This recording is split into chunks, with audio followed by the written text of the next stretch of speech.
ടെലിവിഷനും ഇന്റർനെറ്റും mobile ഫോണുമൊന്നും സാർവത്രികമാകാത്ത കാലമാണ്. ഇവിടെ എത്തുന്ന പലരും 4-5 വർഷം കൂടുമ്പോഴാണ് നാട്ടിലേക്ക് പോവുക.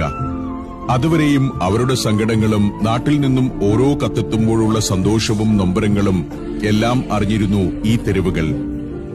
വൈകുന്നേരങ്ങളിൽ ശരിക്കും കേരളത്തിലെ ഒരു പട്ടണം പോലെ എവിടെ നോക്കിയാലും മലയാളികളെ കാണുന്ന ഒരു തെരുവായിരുന്നു പണ്ട് ഇത്.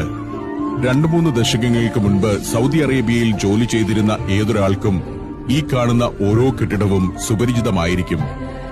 അതെല്ലാം അവരെ ഓർമ്മകളുടെ വലിയ തിരത്തള്ളലിലേക്ക് കൊണ്ടുപോവുകയും ചെയ്യും.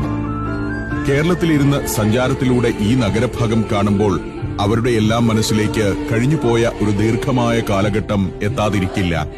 ഇതിലെ ഇങ്ങനെ യാത്ര ചെയ്യുമ്പോൾ എനിക്ക് ആ ഒരു കാലത്തെയും അന്ന് ഈ വഴി നടന്നിരുന്ന മലയാളികളെയും മനസ്സിലാക്കാനാകുന്നുണ്ട്. നാട്ടിലുള്ള കുടുംബത്തിന്റെ സുഖത്തിനു വേണ്ടി തങ്ങളുടെ സുഖങ്ങൾ മറക്കുകയായിരുന്നു അവർ.